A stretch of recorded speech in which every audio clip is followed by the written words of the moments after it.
descubrí que esa área se llamaba psiconeuroinmunología y estudiaba pues cuál era la relación entre los procesos psicológicos y los sistemas que regulan el equilibrio de tu cuerpo, ¿no? Que son el sistema nervioso, el sistema endocrino y el sistema inmunológico, y que además estos estaban entrelazados.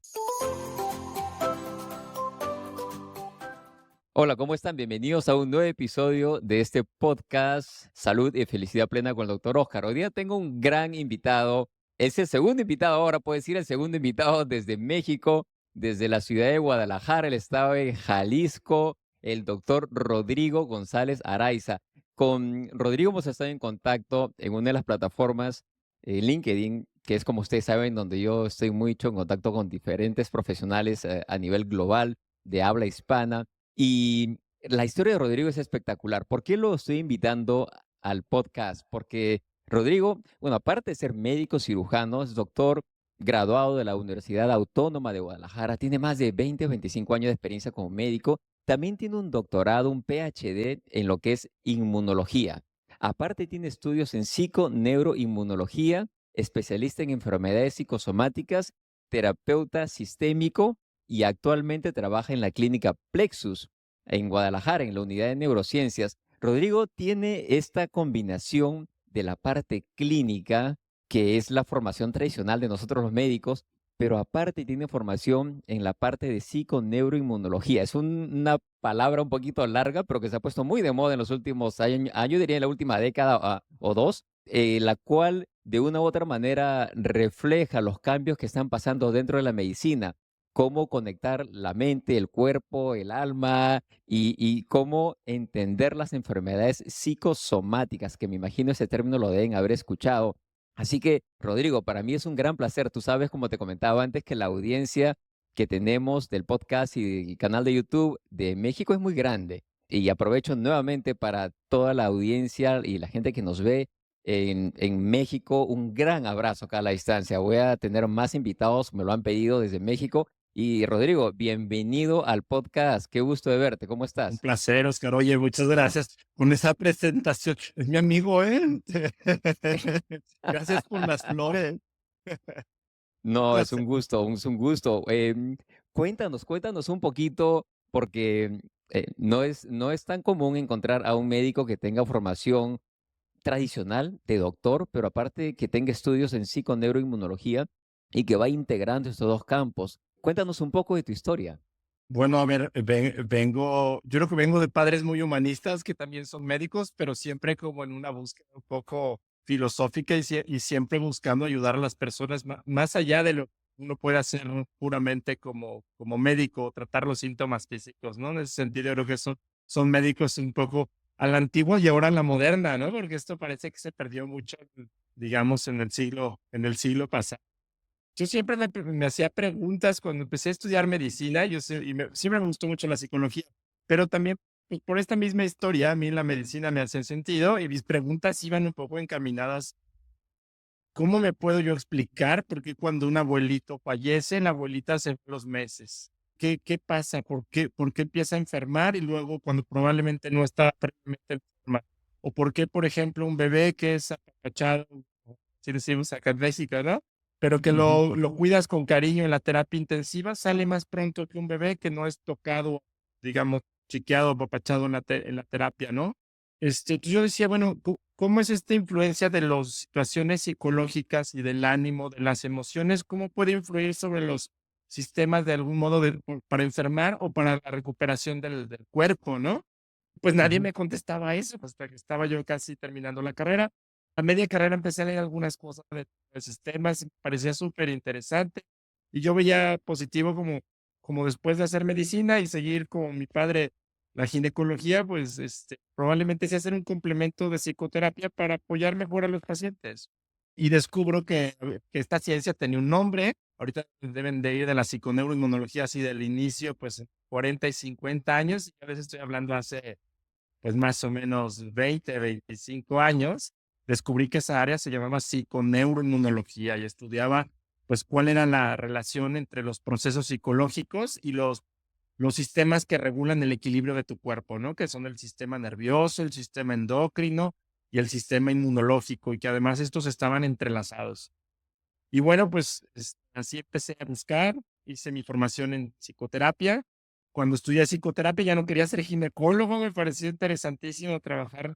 Mm, Yo hice una formación en psicoterapia sistémica, los terapeutas sistémicos podemos trabajar lo individual, pero también trabajamos mucho las relaciones. Entonces trabajamos con la pareja, podemos trabajar con todo, con toda la familia y partimos un poco de esa premisa que muchos de los problemas personales que tenemos tiene que ver con la forma en la que nos orquestamos con nuestra propia familia, los problemas de comunicación o ocupar lugares también en nuestra familia que no serían tal vez los adecuados, por ejemplo, para un hijo o para un padre, etcétera, ¿no? Nos fijamos un poco en esta parte y a partir de ahí empecé a indagar y de pura suerte una maestra, amiga de mi madre, me conecta con un par de personas maravillosas en Ciudad de México.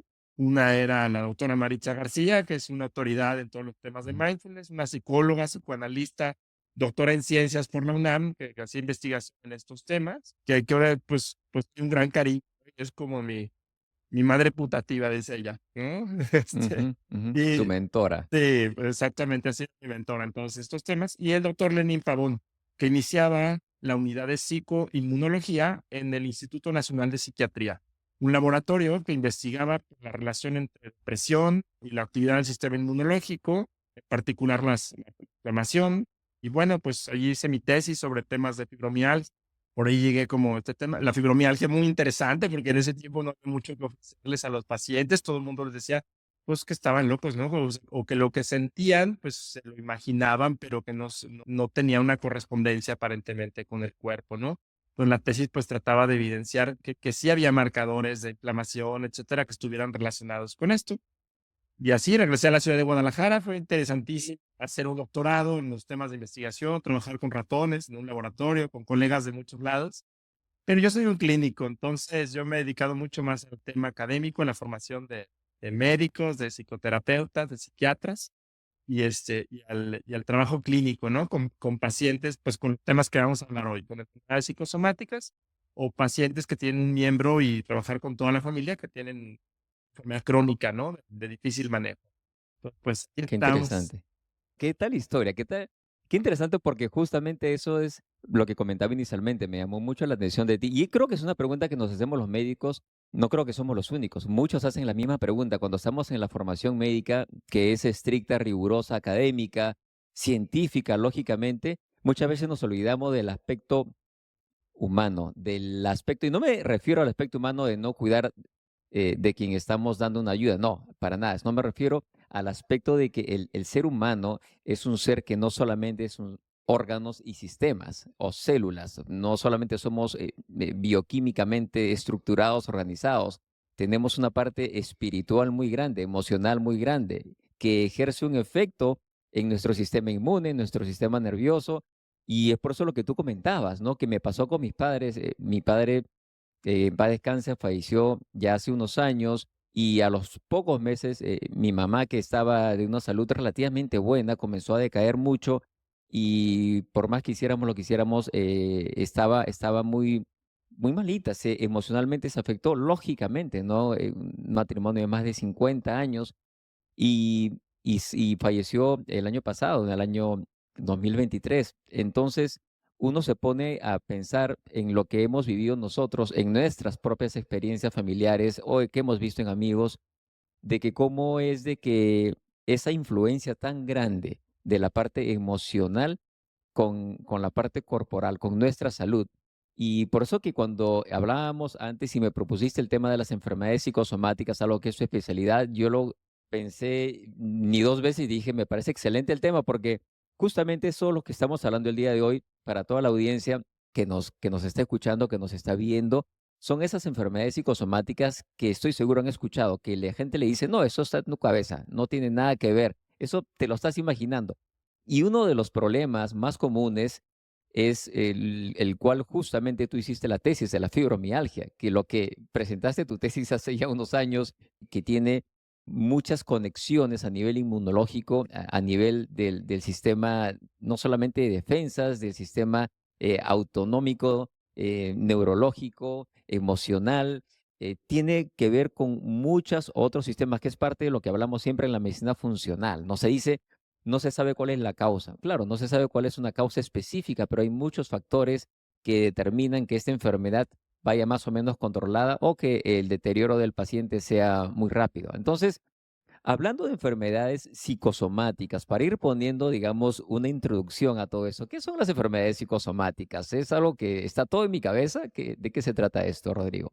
Bueno, las enfermedades psicosomáticas lo podríamos, digamos, traducir muy formalmente ahora, como son enfermedades físicas derivadas de procesos de estrés emocional, si pudiéramos ponerlo así muy sencillo, Ujú. ¿no? Cuando yo tengo alguna emoción que me cuesta gestionar, si he vivido una situación traumática, me quedo como en esta situación de angustia, de defensa, y luego muchas situaciones traumáticas, como puede ser el abuso sexual, etcétera, que además es frecuente en la familia. Digamos, desgraciadamente, muchos abusadores están al interior de la familia, ¿no? Entonces, las personas callan esto y se queda esta como situación emocional no elaborada o no hablada. De tal manera que, y la persona va a estar en una situación de estrés constante, tratándose de cuidar, ¿no? O por ejemplo, por ejemplo, los duelos es frecuente, ¿no? Que a veces ves a la abuelita, que hablábamos un poco de este ejemplo, ¿no? Pero cuando fallece un familiar muy cercano, hay esta tendencia como, no, no, no, que no le pase nada, denle algo, ¿no? Denle una benzodiazepina para que se tranquilice porque está llorando. Y entonces no le dejamos vivir realmente como el duelo. Cuando lo que tenemos que hacer es ayudarle, pues a que llore y acompañarla y apapacharla y que llore todo lo que tenga que llorar. Entonces las personas de repente viven una situación muy difícil, muy dolorosa y lo que tratan de hacer es sobreponerse y siguen su vida y hay una especie como de contradicción que ahorita empezamos ya a entender desde un punto de vista, digamos, más neurofisiológico. Tú sientes algo, tus emociones en el centro del cerebro, digamos, el sistema límbico, pero luego por el tema cultural, etcétera, la parte de arriba, como si fuera una especie de hoy express, ¿no? Tu corteza va a intentar convencerte que no es cierto que estás sintiendo eso que estás sintiendo.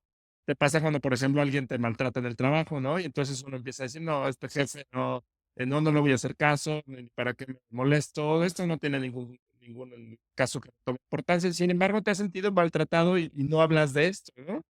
Y uno puede Ujú. rumiar y rumiar intentando quitarse esa emoción. Cuando, cuando esa emoción no se gestiona adecuadamente, si lo ponemos en palabras sencillas, la única forma que tiene de salir, digamos, este exceso de actividad por una situación vivida fuerte, que puede ser una emoción de vergüenza, de miedo, de frustración, de tristeza, hace que estemos en tensión, que se activen los sistemas de estrés, ¿no? El sistema de estrés tiene dos palancas, ¿no? Es, bueno, el sistema autónomo tiene dos palancas. Una que es el simpático, que nos activa y nos pone como en alerta, como en defensa, y el parasimpático, que nos relajaría. Entonces se va a quedar más activada la rama simpática, que es esta, nos pone como en tensión. Y todos lo hemos visto de una forma natural cuando estamos en una etapa de muchísimo trabajo, que nos sentimos un poco saturados.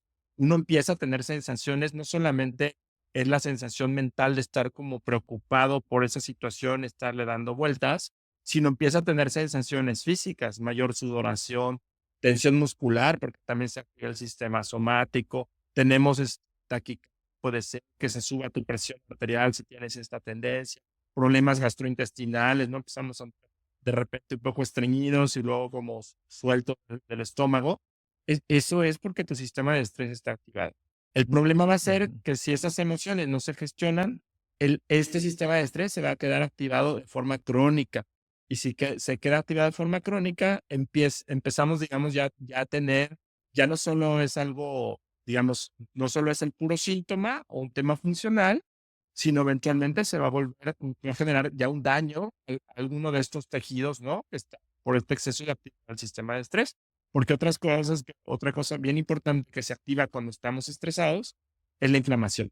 Si yo Ujú. me siento en un daño emocional, se echan a andar todos estos mecanismos hormonales y del sistema nervioso, pero también mi cerebro, pero también mi sistema inmune se pone en defensa porque me estoy sintiendo amenazado.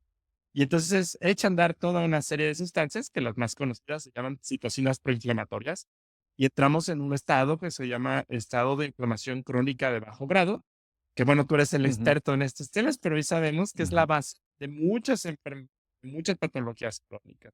Digo, a ver, no sé, un poco como un resumencito, pero Excelente. por ahí iría el tema de las enfermedades psicosomáticas. Qué interesante. Que es más o menos lo que me imagino muchas personas ya tenían una idea, ¿no? Como algunos problemas que aparentemente están en mi mente, que realmente no es que están en tu mente, sino que son cosas que lo afectan a uno Ujú. emocionalmente.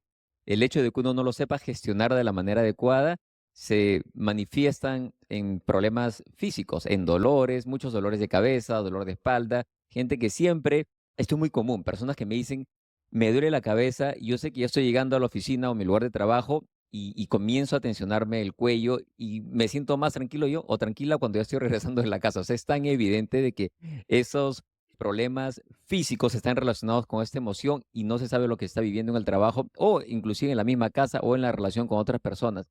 Que eso que ha mencionado Rodrigo, por eso te decía de que es interesante tu posición en el sentido de que tú eres un médico clínico, pero también tienes esta formación en psiconeuroinmunología. Y esto es la psiconeuroinmunología. ¿De qué manera esto no solamente se queda en la parte abstracta, que psicológicamente estás mal? No, esto es a nivel celular, a nivel biológico. Has mencionado que se activa nuestro sistema de defensas. Y recordemos que el sistema de defensas no solamente está preparado para defendernos de infecciones. Uno piensa, mis defensas se van a activar cuando tenga la gripa o cuando tenga una infección. No, no, no. El sistema de defensa se activa justamente porque está en conexión con el sistema neurológico. Todos trabajan juntos y cuando hay alguna emoción, algo que nos está incomodando, nuestras defensas van a comenzar a reaccionar.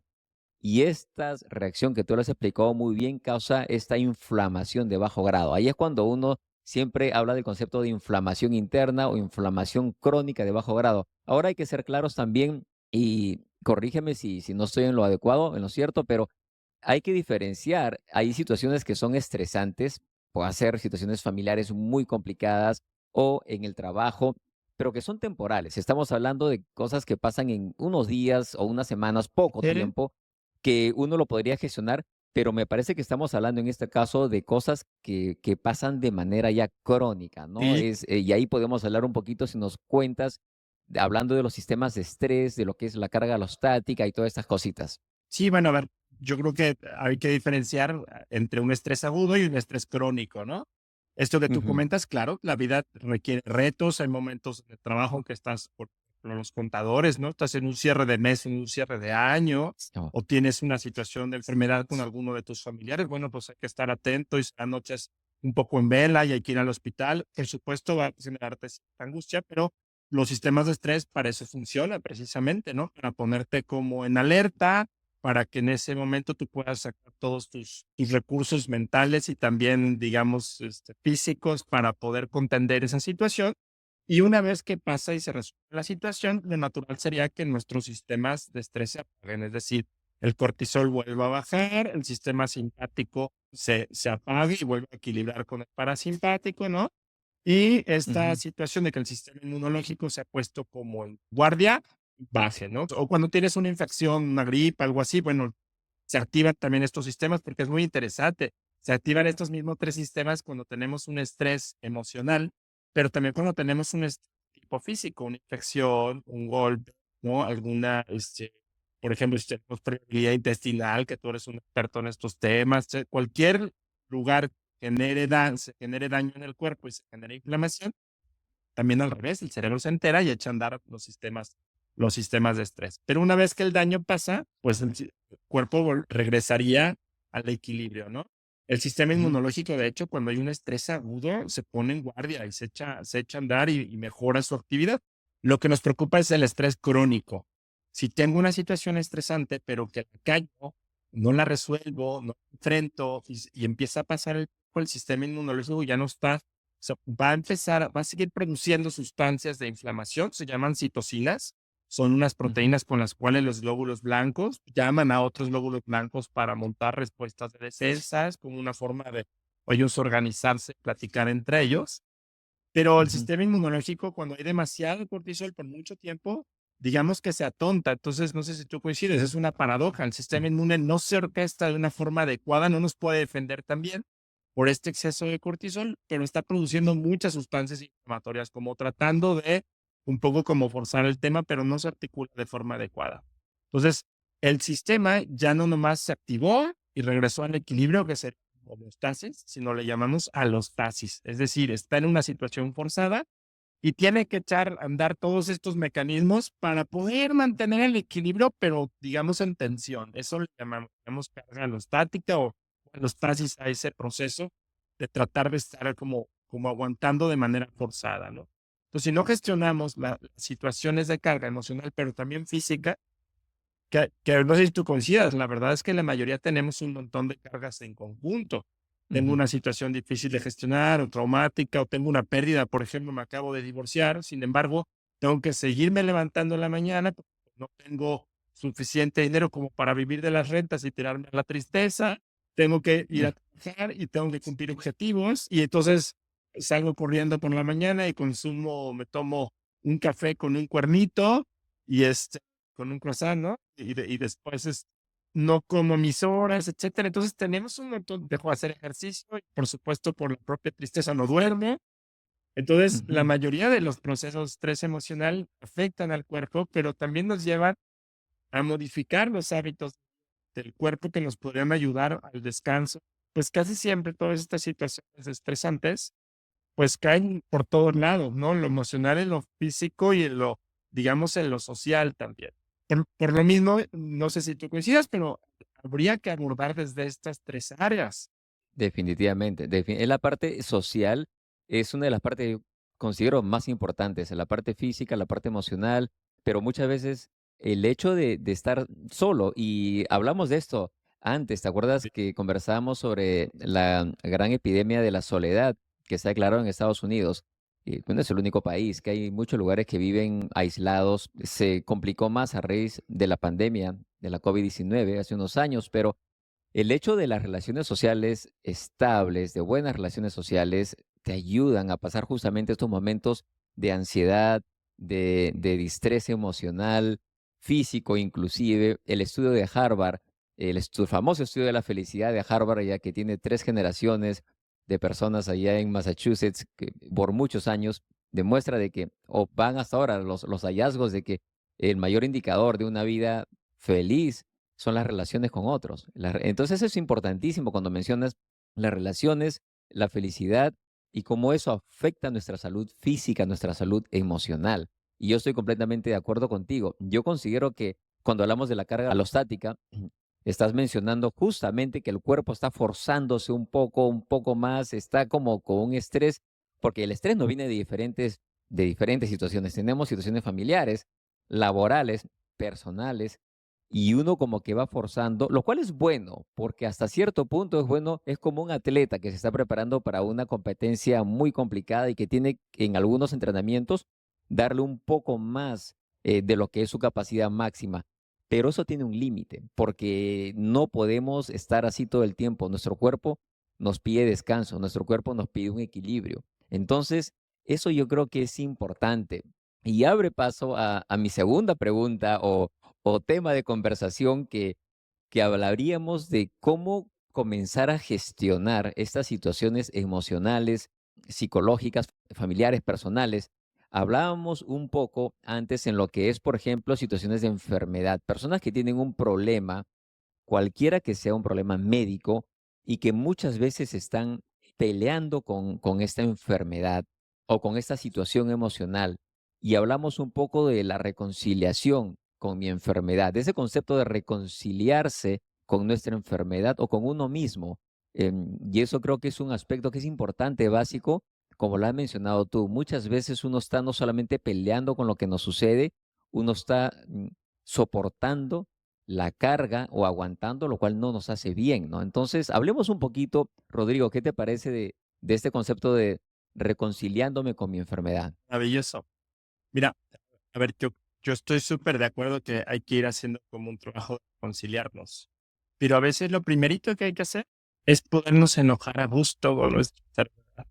Ajá, Normalmente los pacientes, por ejemplo, cuando alguien tiene una enfermedad crónica, por ejemplo, cuando un paciente le acaban de dar un diagnóstico de cáncer, pues es una situación traumática. La persona se angustia, al principio se queda chocada, básicamente va a pasar las mismas etapas de cualquier duelo.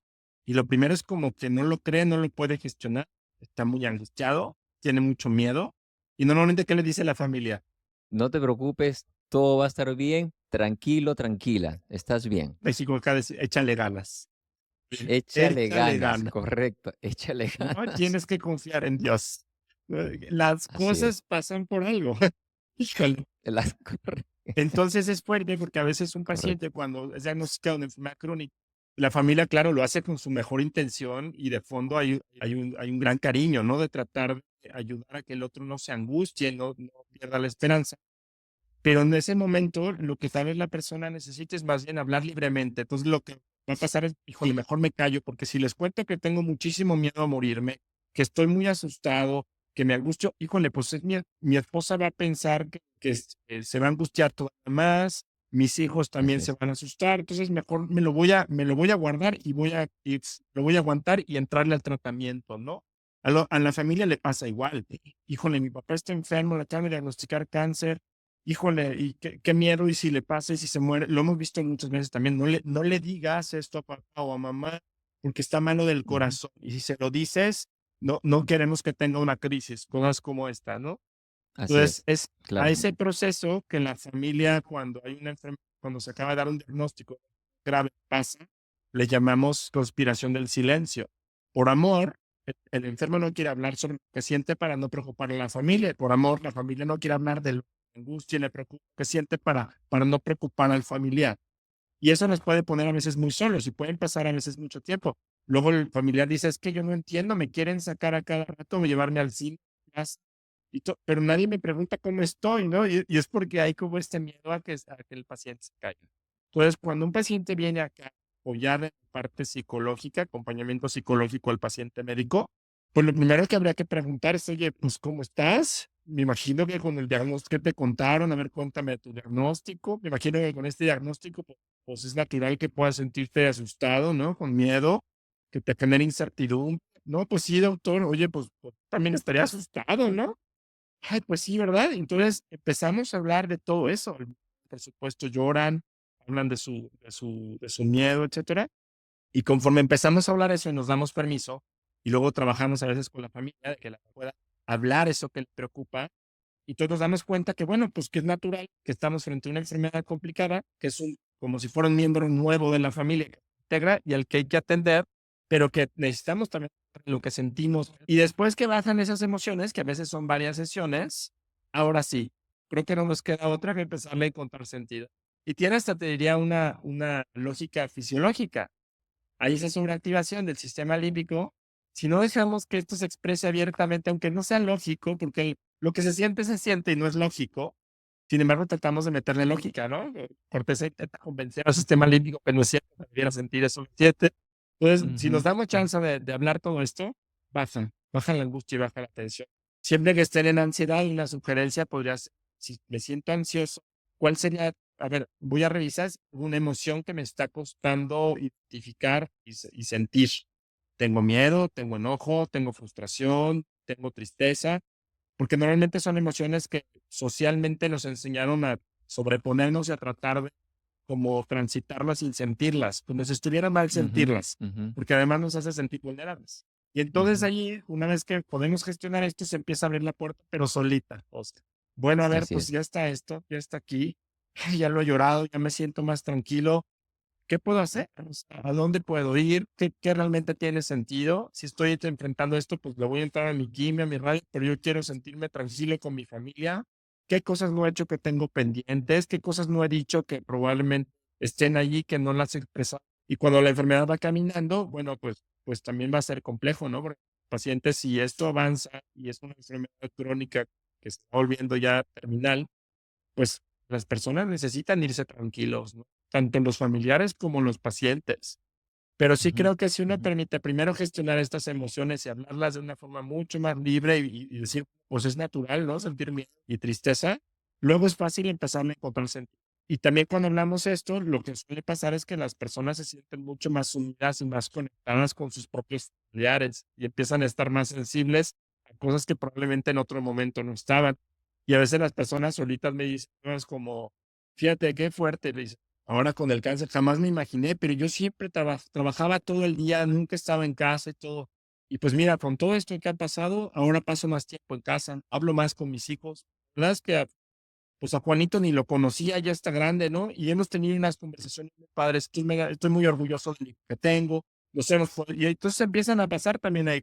Entonces, si lo instrumentamos bien, toda enfermedad, aunque incluso lleguemos a la fase terminal y nos vayamos, yo creo que es una oportunidad para hacernos preguntas y encontrar sentido y para sanar cosas también. No sé si Qué interesante, te da pi qué interesante, Rodrigo.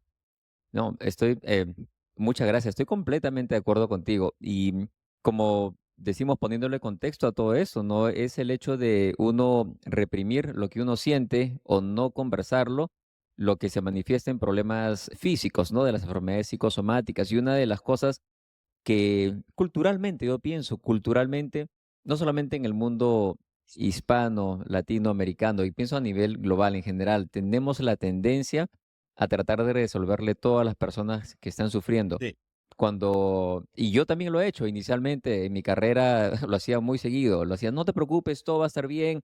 Y otra cosa que yo me acuerdo que mencionaba antes, que después dije, wow, no, no, creo que no es lo más adecuado, era de, por ejemplo, decirle a alguien, yo también he estado en tu lugar, yo sé cómo se siente. Y después dije, no, yo realmente no sé cómo se claro. siente.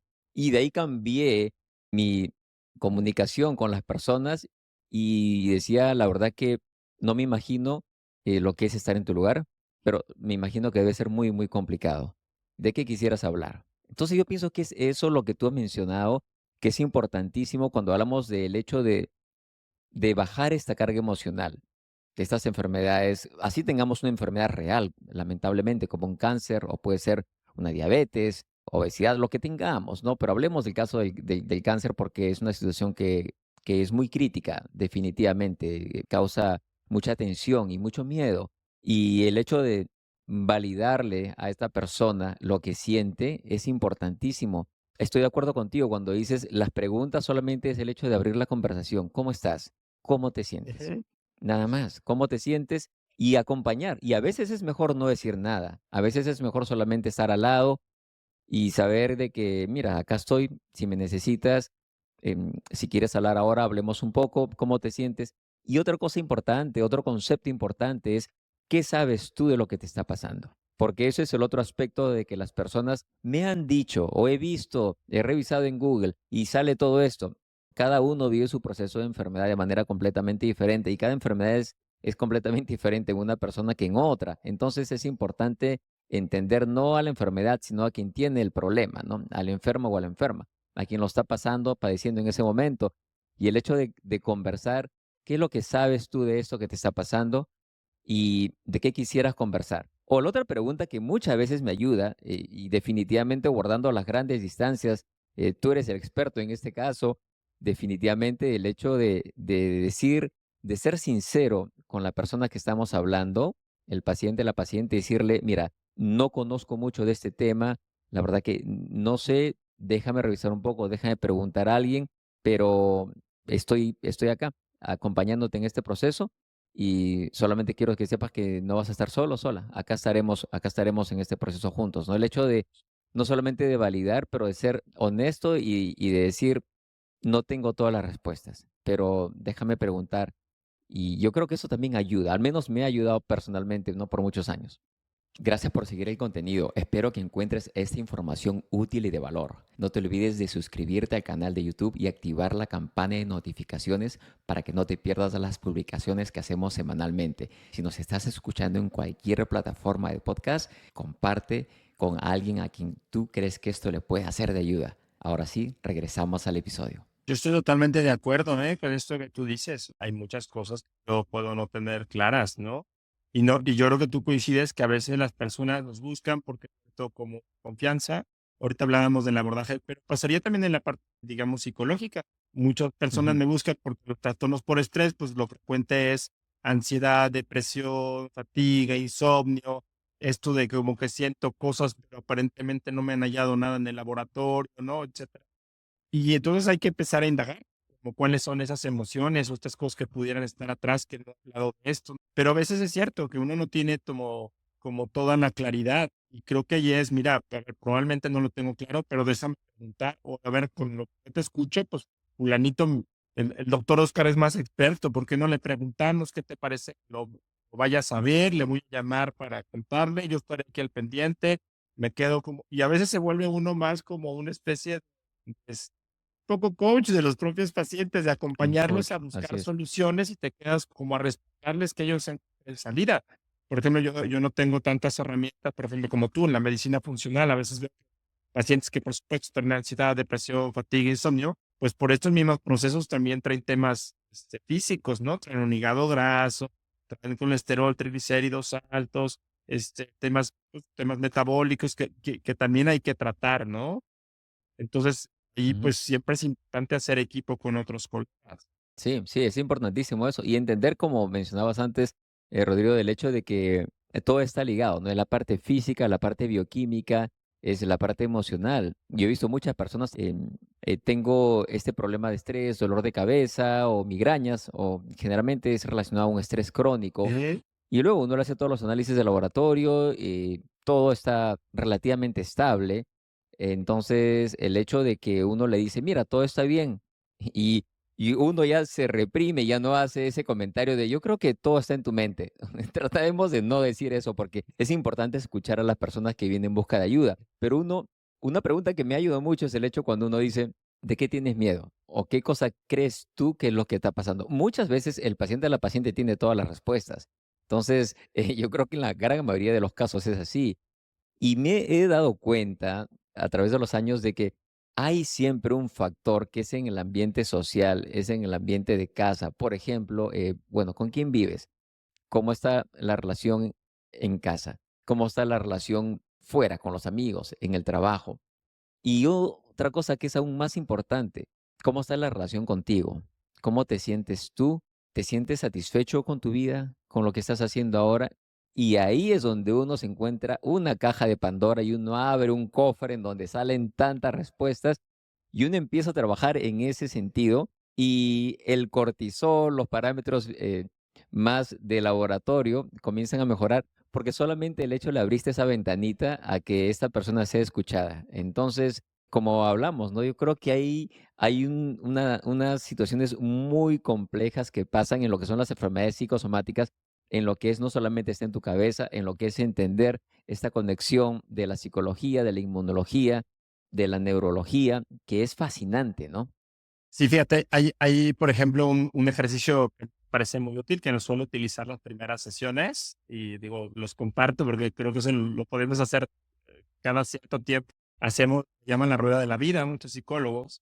Hacemos un pequeño circulito y hacemos una lista de todas las áreas de nuestra vida, ¿no? Aunque puedan no estar tan presentes. Pero lo que se me ocurre pueden ser trabajo, pues, pareja, familia, amigos, sueño, descanso, alimentación, ejercicio, ocio, que es todo aquello que no es negocio, dice, espiritualidad, ¿no? Todo lo que tú quieras. Y luego hacemos una gráfica de paz. ¿Qué porcentaje ocupa cada experiencia ahorita en mi vida? Es frecuente Así. que a veces vengan pacientes que vienen por situaciones de burnout por el trabajo, hay mucho estrés y ya están entrando como en un estado de ansiedad y con síntomas depresivos. Y cuando hacemos ese círculo, pues, ¿cómo no me vas a traer problemas de tu trabajo si nomás hay trabajo, no? Entonces, vemos que es pura chamba, y luego un pedacito así como con la familia, pero la familia es salir con los hijos y la esposa un rato en la plaza el fin de semana, comer algo, pero no está diferenciado el espacio de la pareja y el espacio también como con los hijos. Entonces, ya no hay pareja, es como llego en la casa un ratito a platicar con ellos y rendir y a dormir. Y vemos esto, ¿no? No hay actividad física, ya, por ejemplo, muchos hombres de nuestra edad, así, creo que entre 40 y 60, que están así de mucha chamba, pues yo lo que Ujú, alcanzo a ver es que están muy solos. Si son hombres así, digamos, fieles, cariñosos, comprometidos, pues van del trabajo a casa, pero ya no hablan con otros hombres. Las mujeres tienen más capacidad de socializar, es en sus grupos, o sea, tienen este sentido como más de clan. Los hombres trabajadores y responsables, la mayoría están muy solos, no tienen con quién rebotar lo que les pasa. Y cuando conversamos con otros hombres, pues es como un poco para competir. Y cuando empezamos, yo a veces les dejo tarea, que supongo que es por donde tú vas. Voy a ver, y viendo todo esto, pues qué cositas quisieras empezar como a retomar que son importantes en tu vida. Ay, pues sí es cierto, pues sí, voy a organizarme para una vez a la semana salir a cenar con mi esposa, y cuando menos, voy a tomar un ratito cada 15 días para ver a mis amigos. Órale, a ver, vamos a meterlo en un horario y empezar a trabajar. pues por retomar la vida, ¿no? Por volverla a balancear poco a poco. Es interesante. Ese ejercicio que me dices del pie de la vida, yo lo he hecho antes y es interesante porque me lo hicieron a mí también y muchas veces no refleja lo que uno pone, que es para lo que nos están escuchando nada más. Imagínense que tienen un círculo y le dicen que lo divida uno en pedazos como un pie, un pastel, y que le asigne a cada pedazo que mientras más grande es más importante, ¿no? Entonces, para hacer la cosa más gráfica para los escuchas y he visto de que muchas personas dicen, no, mi familia es lo más importante, definitivamente mi fe es lo más importante, pero luego hay un pedazo tan grande que es el trabajo, es que nos dedicamos mucho a trabajar y perdemos a veces el rumbo, perdemos el sentido, ¿no? Y qué es lo más importante. Entonces, yo creo que eso es básico de entender y de darle como un contexto para poder tratar de gestionar mejor las emociones. Lo que dices también de los hombres trabajadores, lógicamente, ¿no? Pasa esta etapa o en la cual ya entras en una monotonía entre los 40, 50, 60 y dices, bueno, ya estoy acá, estás literalmente quemado emocionalmente o estás reinventándote, estás tratando de buscar otras cosas y entras como en esta segunda etapa o muchos empiezan una segunda carrera. Entonces es interesante ver cómo uno se va organizando y cómo todo esto, nuevamente, Rodrigo, cómo todo esto nos afecta no solamente emocional, sino también físicamente, ¿no? Ahora, déjame preguntarte esto. Dentro de las enfermedades, digamos, psicosomáticas, muchas personas sé que han escuchado y lo relacionan muchas veces psicosomáticos con problemas de ansiedad o de depresión, porque están probablemente muy, muy, muy ligadas, como tú experto nos vas a ayudar en esto. La persona dice, estoy ansioso, pero yo sé que estoy ansioso por eso que me está pasando, ¿no? Pero realmente esto no es real. Y van al doctor y le dicen, no, usted tiene que tomar una pastilla para la ansiedad. Pero viene todo este complejo de que las consultas médicas, 10, 15 minutos generalmente, y luego no hay tiempo para que el paciente realmente converse, o lo mismo pasa con problemas de depresión. Ujú. Entonces, que podrían ser muy fácilmente manifestaciones de un estrés crónico, ¿no? De una mala gestión de nuestra salud emocional. Sí, totalmente. A ver, si uno se mantiene en guardia en este estrés, el sistema nervioso simpático, como decíamos, está en alerta. Entonces uno empieza a hacer cosas, esta sensación de no encontrar tu lugar, de estar siempre como acelerado, etcétera. Y si eso se establece suficientemente, pues ya podríamos hablar de un trastorno de ansiedad. Ya no me puedo apagar y siempre estoy angustiado. Y si pasa el tiempo y eso sigue, empiezo a como a agotarme, a claudicar. Y empieza uno a tener estos síntomas depresivos, que ya no le encuentras más el sentido a las cosas, ya no quieres salir, prefieres salir del trabajo y aislarte y no socializar mucho, etcétera, etcétera. Entonces yo lo vería más como un poco un continuo. Pero a esto viene de la mano una serie de pensamientos y una serie de emociones junto con esto que sí necesitamos gestionarlas, sentarnos y comenzar a revisar. Siempre digo, también tú coincidirás, es importante ver qué tanto la ansiedad tiene que ver con estas emociones que no estamos gestionando y que se quedara como el sistema simpático prendido y estos sistemas de estrés. Pero, por ejemplo, también es importante que revisemos hábitos de vida.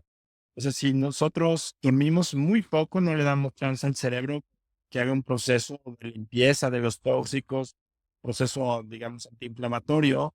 Si nos quedamos con pantallas hasta altas horas de la noche, pues vamos a estar también sobreexcitados y vamos a ir agotando nuestra producción también de dopamina, invirtiendo el ciclo circadiano, o muchos por el propio proceso de estrés, pues perdemos un montón vitaminas, minerales también que son, digamos, pierden más en este proceso de estrés, como por ejemplo el magnesio, o tú lo sabes, perdemos como Ujú. 5 veces más magnesio, que es súper importante para la producción de muchísimas reacciones en nuestro cuerpo, incluyendo generar neurotransmisores, y bajo estrés pues, perdemos como 5 veces más. Entonces, paciente también que está con una situación de esta, yo soy de la idea que tenemos que gestionar estas emociones. Hay que revisar si ya está demasiado, la ansiedad es muy fuerte o ya los síntomas depresivos son muy desesperanzadores. Yo veo positivo dejarle un empujoncito de medicamento, pero es solamente como una muletita y es importante que no subamos demasiado las dosis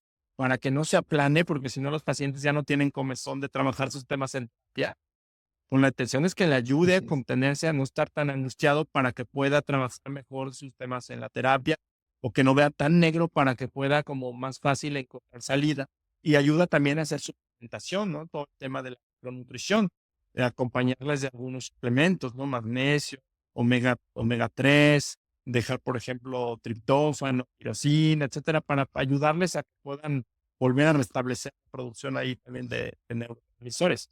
Revisar la alimentación, particular en latinoamericanos, pues tú sabes que tenemos nuestros problemas ahí ya de base genética y regulación de la glucosa. Entonces, si consumimos muchos carbohidratos, te sientes bien en un momento, es como una energía de corto plazo. Viene un shot de insulina, que es la llavecita, todos saben, para ingresar esa glucosa dentro de las células.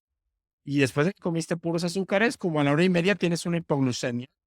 Y cuando haces un bajón de azúcar, tu cuerpo se estresa porque te está diciendo, o sea, al bajar la glucosa le dice al cerebro, y este no tiene dónde salar energía, prende las alarmas para que saquemos de las reservas, que es la propia respuesta al estrés, también echa a andar la producción de energía o liberar las reservas. Entonces, muchas personas tienen estados de ansiedad entre comidas secundarios a una alimentación con excesivos carbohidratos y temas como estos. Entonces, también hay que contemplar esa parte, ¿no? No solamente, o sea, si vamos a hacer un trabajo psicosomático, pues no puede ser puramente psíquico ni puramente somático, sino hay que tratar de por distintos lados. Excelente, de acuerdo. Y qué bueno que has mencionado esto para hacer un pequeño paréntesis.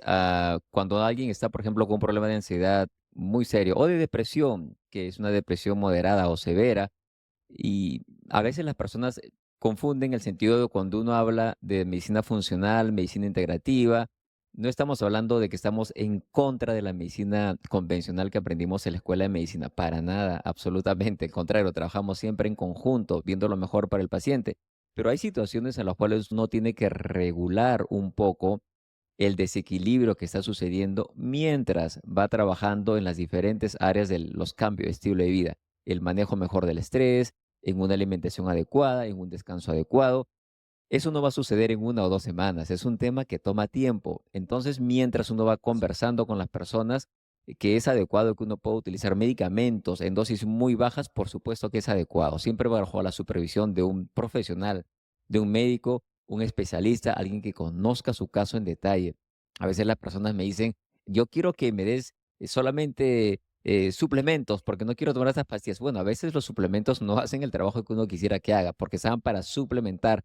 Hay que hacer unos cambios del estilo de vida y en algunos casos hay que utilizar algunas dosis de medicamentos. Lógicamente, mientras el tiempo menor mientras el tiempo sea menor es mejor, mientras la dosis sea más baja es mejor y todo depende de cada caso. En algunas personas se va a tener que mantener más tiempo, en otras se corta antes. Cada uno es siempre vive una historia diferente, así que es importante mencionarlo eso. Rodrigo, y ahora que nos estás hablando de los cambios de estilo de vida, de la micronutrición, ¿qué te parece si entramos a esta etapa como de poner un marco de abordaje? Yo sé que ustedes en Plexus, en la parte de neurociencia, hacen muchísimo trabajo en lo que es el abordaje de estos problemas, de estas enfermedades psicosomáticas. ¿Qué te parece si hablamos un poquito sobre cómo manejar las enfermedades psicosomáticas? Ustedes hacen algo que es muy interesante, que es el mapeo cerebral. Si nos puedes hablar un poquito de ya cómo abordar este problema. Sí, por supuesto. A ver, acá en la clínica hacemos mapeos cerebrales, un tipo que llamamos electroencefalograma cuantitativo, también se le puede decir neurometría. Es un tipo de electroencefalograma muy especializado en comparación a un electroencefalograma normal. En el electroencefalograma normal, pues obtenemos entre 1000, 3000 señales por allí, y este es un aparato que nos permite captar alrededor de 100,000 señales en 40 minutos, ¿no? Eh, a ver, es muy frecuente que quienes trabajamos en salud mental nos guiemos única y exclusivamente por los síntomas psicológicos. Entonces, si viene el paciente y cuenta que, bueno, yo escucho que hace como pato, se mueve como pato y tiene plumas y dice cuac, entonces uno dice, cumple todos los criterios. Sin embargo, en salud mental es complejo porque es muy subjetivo. Entonces, hay cosas que Así es, parecen pato que no son pato y son ganso. Pues, por ejemplo, así es. algunas depresiones, trastornos de ansiedad y todo, luego con el mapeo cerebral podemos ya clarificar qué es la parte maravillosa. Tenemos ya marcadores o neuromarcadores muy específicos, de tal manera que con esto pasa por varios filtros, se analiza por varios neurofisiólogos, se hace análisis matemático de todas estas señales también. Y con esto nosotros tenemos ya muy clarito qué tipo de actividad cerebral, qué zonas específicas del cerebro coincide con qué tipo de problemas de salud mental. Entonces, sí nos permite ya aproximarnos mucho más en otros momentos con otro tipo de electroencefalogramas, hacer digamos, un diagnóstico mucho más finito. Y ahí es donde nos damos cuenta que a veces cosas que parecen depresión pudiera ser un trastorno por déficit de atención en una variante particular que parece depresión sin ser depresión. O, por ejemplo, los trastornos bipolares tipo 2 podría cumplir todos los criterios, luego algunos son más o al revés.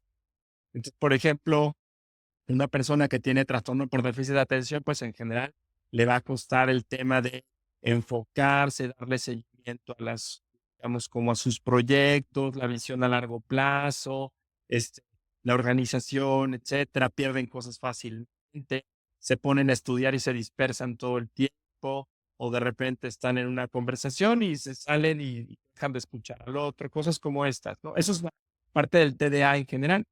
Pero hay TDAs donde hay mucha hiperactividad y están ansiosos y no se pueden dejar de mover todo el tiempo.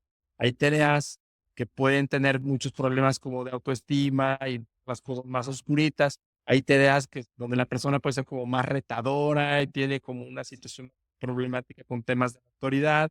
Hay TDA, por ejemplo, tipo 7 que está muy relacionado con disautonomía, que también lo podemos Ujú. verificar si el paciente tiene disautonomía por este tipo de estudios.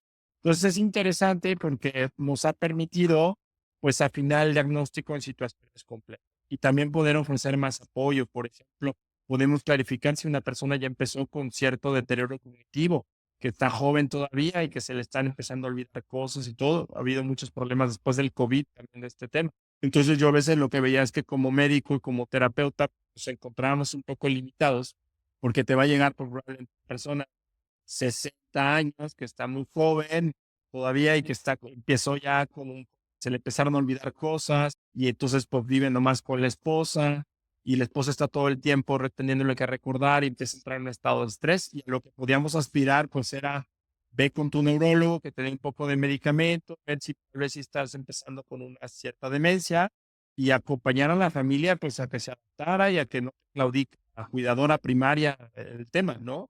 Pero no podíamos, digamos, de algún modo mejorar el curso. Y con esto, pues en Ujú. base a un mapeo cerebral, podemos diseñar un protocolo que hace de estimulación eléctrica o magnética, hecho a la medida para poder mejorar la actividad de esas áreas cerebrales que o están muy desconectadas o tienen un exceso de actividad o están muy bajitas, ¿no? Entonces, el TDA se puede mejorar y siempre viene en conjunto con cambios en el estilo de vida, con psicoterapias, con tratar también la parte biológica, que es muy importante, ¿no? En salud mental todavía a muchos se les pasa de noche, pues pedir cosas tan básicas como vitamina D, un perfil tiroideo, que a veces pues, nos explica mucho por qué hay síntomas de depresión, pues ver esta parte. Y además, pues si el paciente es candidato más en lo pues además podemos hacer pues, estimulación eléctrico-magnética, pero siempre con el terapeuta. Pues en la estimulación eléctrica ayuda a acercar las neuronas, ¿no? A mejorar la conectividad un poquito, digamos, como a potenciar esta plasticidad del cerebro, pero tienes que hacer el trabajo psicológico, ¿no? Para que esto digamos, se vuelva estable. Entonces, bueno, pues es una Qué herramienta inte más que podemos tener precisamente para hacer este tratamiento, pues mucho más integrativo. Entonces, volvemos a lo mismo, no está peleado la suplementación y los cambios en el estilo de vida y las cosas naturales, con tener tecnología y con también utilizar de forma racional los psicofármacos, ¿no? Y bien lo decías tú, pues en un trastorno de ansiedad probablemente usamos un poquito depresivo, un poquito ansiolítico, y conforme la persona empieza a adquirir herramientas y del brinco, pues lo vamos a ir basando suavecito, ¿no? Para que ya no, digamos, no dependa únicamente de los fármacos ya, ¿no? No, excelente, lo has puesto lo que le llamamos justamente a la medicina de precisión, ¿no? Antes hablamos de una medicina que era preventiva. Está bien, tenemos que prevenir, hacer ejercicio, descansar bien, una medicina preventiva. Y muchas veces es interesante porque la medicina preventiva se entiende solamente como que hace tus chequeos cada cierto tiempo, pero realmente no queda ahí. La medicina preventiva uno puede hacer muchísimo más que eso, no es, ok, espero y luego vamos a ver cuando me tenga que salir lo que me salga, ya pues ya me tocará, ¿no? Como muchas personas piensan, pero no es así. estamos pasando a una medicina ya de precisión, que es lo que acabas de mencionar, el mapeo cerebral y cómo ciertas áreas del cerebro están más activas que otras, cómo saber de que esta área del cerebro está relacionado con lo que me está pasando física o emocionalmente. Y luego vamos a una medicina más que todo predictiva, ¿no? Que es lo que ya vamos prediciendo cómo va a ir esta persona con el tratamiento que uno le va a hacer. Y algo que es importante y que me alegra mucho que estén haciendo ustedes ahí el trabajo en Guadalajara es el hecho de que están uniendo todo esto, que es parte de la medicina funcional. Estamos hablando de lo que es los análisis de precisión, estamos hablando de lo que es la micronutrición, ver si alguna deficiencia de vitaminas, vitamina D, vitamina B, que muchas veces explican casos de ansiedad o depresión. Lo he visto muchísimas veces. Es solamente a veces tan sencillo como suplementar con algo y no es que se resuelve, pero se mejora completamente o mucho la situación de las personas, pero en otros casos es mucho más complejo que eso. Hay que tener una visión mucho más amplia que es basada en evidencia científica también, pero que entender que es personalizada. Cada uno es diferente y ustedes utilizan la micronutrición, utilizan los exámenes del mapeo cerebral y has mencionado también las áreas del estilo de vida, que eso nunca lo dejamos de mencionar, que es el hecho del descansar adecuadamente. Lo mencioné en un episodio sobre el sueño, en uno de los primeros episodios del podcast, que el sistema linfático, glin con G, no el linfático, como muchos me dicen, doctor Oja, creo que es equivocado, creo que es el linfático, no, es el sistema linfático que está en el cerebro, que tiene una función muy similar al sistema linfático. El linfático es el sistema que se encarga de limpiar las impurezas que hay en el cuerpo, por llamarlo así. Bueno, el sistema linfático, porque está en la glía, en el cerebro, tiene una función exactamente que desintoxicar el cerebro de todos los desechos que se van acumulando durante el día. ¿Y en qué momento está más activo el sistema linfático? En la noche, mientras uno descansa, mientras uno duerma, está más activo. Por eso las personas que dicen, no, no se preocupe, Oscar, yo solamente 2, 3 horitas necesito para descansar bien, no puedo descansar más, 4 ya está bien y yo tengo que seguir trabajando. Bueno, hay que pensarlo 2 veces. El sueño es importante, darle importancia al descanso adecuado, la calidad del sueño, y ahí en el episodio pueden ver en uno de los primeros episodios del podcast sobre los tipos de las etapas del sueño, el no REM, el REM, y por qué es importante cada etapa, en fin. Y eso es muy, muy importante. Es un concepto que es básico, que es gratuito, literalmente uno puede descansar mejor. A veces no es tan sencillo, pero es comenzar a cambiar los hábitos y los estilos de vida, que es parte justamente de toda esta conversación que estamos teniendo, Rodrigo, que la verdad que siempre, como yo menciono, aprendo, disfruto con cada invitado, invitada, y me gustaría preguntarte ya como para poner un marco de resumen, como qué otros conceptos, qué otras recomendaciones en general darías a las personas para tratar de gestionar mejor o tener un mejor balance en lo que es la salud emocional, la salud mental y para tratar de reducir, si es posible, este problema de las enfermedades psicosomáticas. ¿De qué manera podemos nosotros gestionar mejor en este sentido? Consejos prácticos como a ti te encanta dar. Órale, con gusto. Sí, claro, con gusto. Hay un detalle que me gustaría mencionar. Ha venido como en los últimos años, que me parece muy interesante. Las personas estamos mucho más sensibles a nuestra salud mental. Ahí ha sido también muy, digo, es algo que tendríamos que agradecerle a la pandemia, ¿no? Que muchas personas por el encierro se animaron a pedir ayuda. Entonces se ha democratizado la salud mental, ¿no? Es decir, ya no lo vemos como algo tan raro, ya no lo vemos como Ujú. algo de, bueno, es que las personas que van con un psicólogo o con un psiquiatra es porque están locos, ¿no? O tienen algún problema. No, o sea, todos necesitamos ayuda para gestionar mejor nuestro estrés, para encontrar herramientas para vivir mejor. Esa parte me parece interesante. También las personas están más sensibles a contemplar la parte emocional en sus situaciones físicas. Pero sí me preocupa un poquito porque a veces las personas dicen, me estoy sintiendo mal y tengo este dolor de cabeza que no se me quita. Y entonces en vez de acudir con el médico, dicen, no, debe ser algún problema, que este dolor de cabeza tiene que ver con algo que seguramente yo no quiero pensar o no quiero tocar. O mi dolor de garganta es por algo que yo no quiero decir. Entonces tengo que ir a terapia, a revisar cuál es esa situación traumática que no he gestionado adecuadamente, porque si logro trabajar esto, pues ya se me va a quitar así mágicamente. Pues me parece que es una visión un poco simplificada de la psicosomática que hay que tener cuidado, porque a veces, es decir, el hecho de que las situaciones traumáticas, dolorosas o no resueltas de la vida a través de los procesos de estrés tengan un impacto en el cuerpo, no significa que no hay que tratar también al cuerpo. Y entonces hay que ser cuidadosos, porque a veces yo he visto personas en su mejor intención, por no querer como, y se entiende, ¿no? Por no quererte medicar con fármacos sintéticos, por no estar buscando trabajar o resolver problemas, por ejemplo, una situación de cáncer, trabajando solamente en la parte emocional. Por supuesto, a ver, los fármacos hoy en día, digo, las quimioterapias estos son agresivas, ¿no? Cada vez menos, pero no es cualquier cosa. Pero al menos desde mi perspectiva, ok, si hay una situación de cáncer, por ejemplo, cáncer de mama, que primero hay que ver, porque también hay como recetas de cocina a veces en este tipo de enfoque, ¿no? Como si todo cáncer de mama tiene que ver con un tema no resuelto. Vamos a ver, porque cada Ujú. persona simboliza muy distinto y ahí lo importante es lo que a ti te haga sentido. Entonces, bien, vamos a trabajar todo el tema emocional, ver con qué puede estar conectado simbólicamente. Si el cáncer nos quiere decir cosas de situaciones que no tenemos resueltas, sí, pero vamos a cambiar el estilo de vida y vamos a ir con el oncólogo y vamos a hacer equipo con él. Y si estamos, pues entrarle a los fármacos mientras estamos y mientras trabajamos lo emocional. Pero se ha tendido ahora como irnos un poco al otro extremo, como si todo lo físico se resuelve trabajando puramente la parte. Pues también tenemos un organismo, ¿no? Y estamos Ujú. expuestos a tóxicos ambientales y estamos expuestos a un montón de alimentos procesados y metales pesados. Entonces, también hay un cuerpo que hay que tratar, ¿no? Entonces, como buscar ese balance, pues conceptos prácticos, yo creo que volver a cosas muy básicas, trabajar de día, despertarte temprano, probablemente un bañito con agua fría para que activemos todos tus sistemas de estrés, ¿no? Y los alineemos un poco, hacer una buena programación de tu día para no enfrentarte a incertidumbre, hacer un muy buen desayuno sin productos procesados, ¿no? Primordialmente más de tipo, pues, más antiinflamatorio, ¿no? Con verduras, su huevito, un buen aporte también de proteína, ¿no? Grasas sanas como el aceite de oliva, ¿no?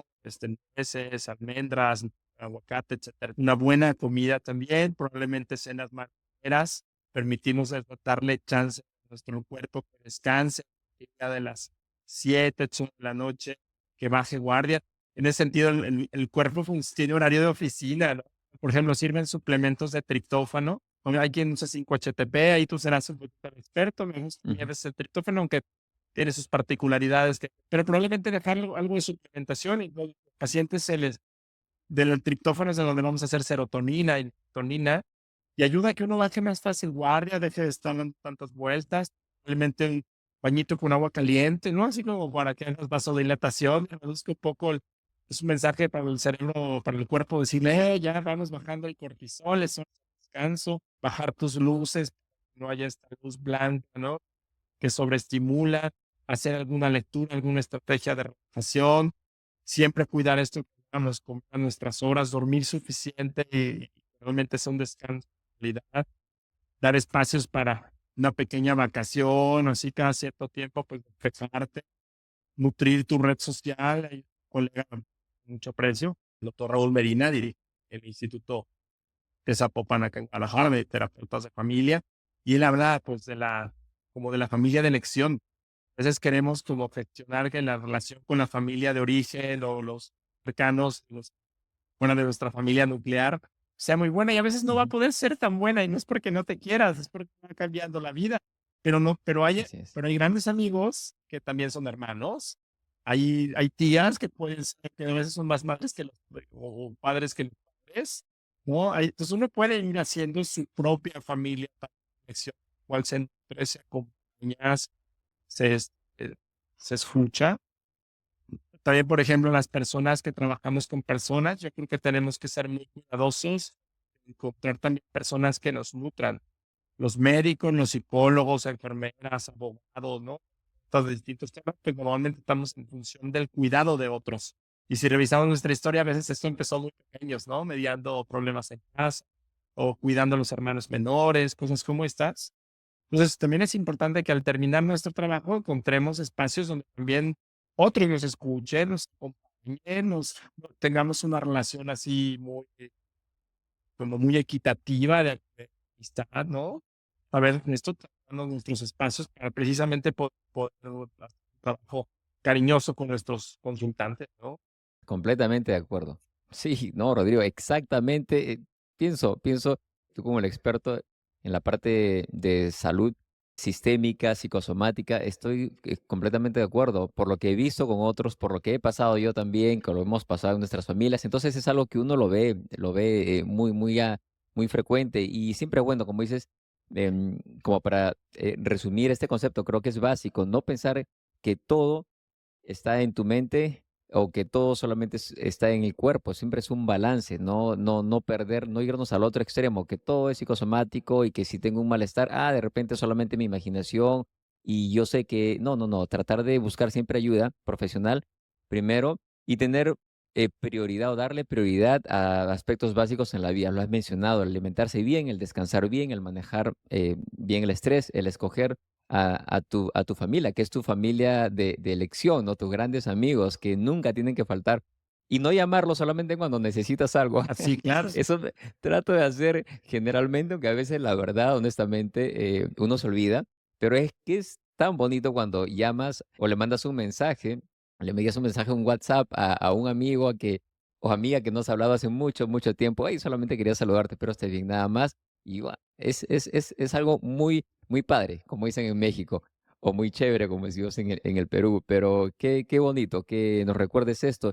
Y solamente para agregar algo que también trato de practicar en las mañanas, que ayuda mucho con el ritmo circadiano, es estar expuesto a la luz solar, ¿no? El hecho de exponerse a la luz solar dice al cuerpo, a cada célula de nosotros, ok, ya es momento de levantarse, estamos en momento de ya actividad y uno va acabando el día y uno va preparándose para descansar, que es el ritmo circadiano importantísimo y hay que respetarlo siempre para cuidarnos mejor. Bueno, Rodrigo, de verdad que yo sé que podríamos pasar horas hablando acá. Es un lujo, un placer tenerte en el podcast, una conversación interesantísima de enfermedades psicosomáticas y yo creo que vamos a tener oportunidad para tenerte nuevamente, hablar sobre otros temas que la audiencia nos pida. La verdad, que la audiencia nos pide lo que quieran escuchar, pero creo siempre problemas de salud emocional, salud mental y cómo esto se liga a la parte física son importantes de hablarlo, de divulgarlo. Si hay un mensaje final para toda la audiencia, antes de que nos comentes en dónde te puede encontrar la gente en las redes sociales, etcétera, ¿cuál sería tu mensaje final que nos quisieras compartir? A ver, yo les compartiría, bueno, el placer es mutuo. Es deliciosa la conversación y estoy de acuerdo en que lo podemos seguir. Bueno, a ver, yo les diría, sean cariñosos con ustedes mismos. El contexto actual nos genera demasiada exigencia y a veces en ese proceso no nos damos cuenta que también nos pasamos por encima. Entonces, yo creo que yo les invitaría, déjense acompañar por otros, pidan ayuda. Me parece que ya se empieza a entender también ahora un poco más en el ámbito empresarial, ¿no? Pero el tema de permitirnos coachear por otros es un tema importante, porque uno puede ser muy trabajador, puede ser muy enfocado, pero luego empieza a tener puntos ciegos porque uno mira, como aprendió, ¿no? Tiene su propia forma de mirar. Entonces, siempre dejarnos interpelar por otro que nos permita escuchar una parte o que nos sirva como un espejo para darnos cuenta de otras cosas que probablemente esos puntos ciegos que tenemos, que los podamos atender, es lo que nos hace nutrirnos y crecer, ¿no? Y si tienen también, si comienzan con síntomas así de ansiedad, de fatiga, etcétera, es importante pedir ayuda precisamente para que esto no se cronifique, para que podamos tener una vida mucho más plena. El contexto actual genera mucha presión. Eso no se... Los que tenemos que desarrollar herramientas para gestionar esto y ponerlo en su lugar somos nosotros. Entonces yo los invitaría a eso, como atenderse a cuidarse. Excelente, excelente, doctor Rodrigo González Araiza. Rodrigo, ¿dónde te puedo ubicar las personas? Sé que estás activo en las redes sociales. Cuéntanos un poquito, dónde te pueden contactar las personas. Bueno, estamos en Clínica Plex. Nos pueden encontrar, teléfono es más 52 33 10 26 1301. Pueden mandar un WhatsApp con gusto directamente. En redes estoy como dr.rodrigo.czz González.araiza. Está muy largo. Pero me puedes encontrar por ahí en Instagram y también en Facebook, ¿no? Como Doctor Rodrigo González Araiza, Medicina Psicosomática y Psicoterapia. En LinkedIn también estamos Excelente. por ahí. En LinkedIn también, claro. Entonces, para quienes nos siguen escuchando en las diferentes plataformas de podcast, muchísimas gracias siempre por la atención, por darnos ese tiempo tan valioso, dedicarnos parte de su día. De verdad que es muy halagador. Como siempre les pido una valoración, hasta 5 estrellas nos ayuda a crecer más en el podcast. Quienes nos ven en el canal de YouTube, muchísimas gracias por darse este tiempo, por compartir con nosotros, por seguir aprendiendo. Compartan el canal con alguien a quienes ustedes crean que esto le puede ser de ayuda. Denle un me gusta, suscríbanse. Y nada, Rodrigo, la verdad que es un gran placer, un gusto haberte tenido aquí. Hasta una siguiente oportunidad. Un gran abrazo hasta Guadalajara, Jalisco. Un gran abrazo nuevamente a toda la audiencia de México. Se les aprecia muchísimo. Y nada, hasta pronto. Fuerte abrazo, gracias. Un placer. Y una sorpresa. Nos vemos.